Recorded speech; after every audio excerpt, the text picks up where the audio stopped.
We're going old school tonight. Mid-1800s Southern plantation-style mansion in Seminole County. It's 20,000 square feet of breathtaking beauty.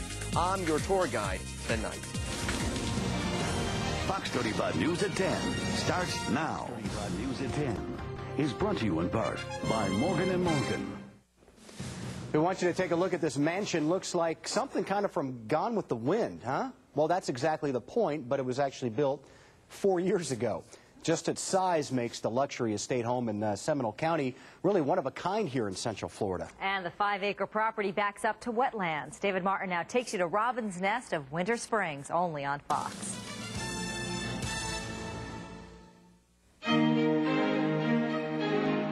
Welcome to a 20,000 square foot majestic mansion that exudes pride of a bygone era. Welcome to Robin's Nest, named after the lady of the house. She and her husband built the nest in 2001 and copied the architecture of a mid-1800s Southern plantation home. In the front, a circular driveway anchored by a fountain. In the back, a breathtaking view of Seminole County's Lake Jessup. The 417 bridge off in the distance, wildlife much closer. This is unique because there are not that many nice 5-acre lakefront tracts. Maltese Strauss of Southern Realty is a broker for mega mansions in Florida. The homeowners allowed him to give us the tour of the property, and so we begin with the grand foyer. Hovering above the porcelain floor and between the twin circular staircases hangs a handmade crystal chandelier from the Czech Republic. Nestled below the east staircase, the wine cellar. To the west of the entrance is the formal living room, boasting a wide array of conversation-provoking antiques, including clocks. The house has at least 30 of them. Next room over, the game room, including a bar from an 1870 Missouri saloon.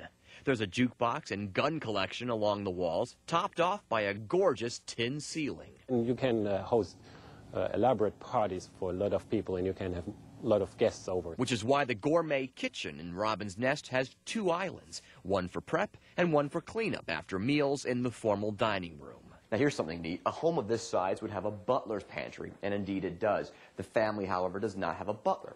If they were to have one, he'd stand in the door frame like this, and he'd keep his eye on that thing, the butler's ball. And this thing allows the butler to stay out of the dining room, but keep an eye on the guests. If they were to need something, he can come in and serve them. If you were to spend the night, Robin's Nest would open the 7 differently themed bedrooms and 10 bathrooms. The master suite is decorated with a cherub mural on the ceiling. An elevator gets you up and down the 3-story mansion, and so do the symmetrical staircases that rise up to 2 antique stained glass windows.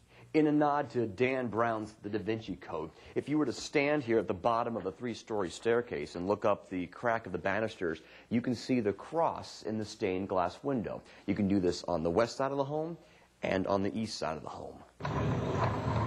So what do the homeowners do for a living that allowed them to build this lavish palace? They own a commercial lawn equipment distribution company. Such a unique home always needs a unique buyer.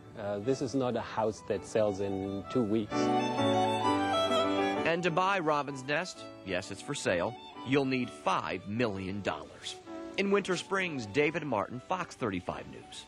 And if you're wondering why Robin's Nest is for sale, the owner has a health issue that makes it painful for him to climb up and down all of those stairs. We wish him the best. You know, I think the real secret here is that David's going to leave. He's just using the station to start his career as a real estate agent. Yeah, or I want to go into the lawn industry after hearing that. That's what they're in. There you go. If we were doing the newscast from that mansion tonight, Glenn would be in the attic. That's right. Yes, that's where we want him. I think David found it. I'd be the butler. I'd be looking at that butler ball. Looks like the weather in Central Florida is going to turn out to be cold, but the latest outlook now as we head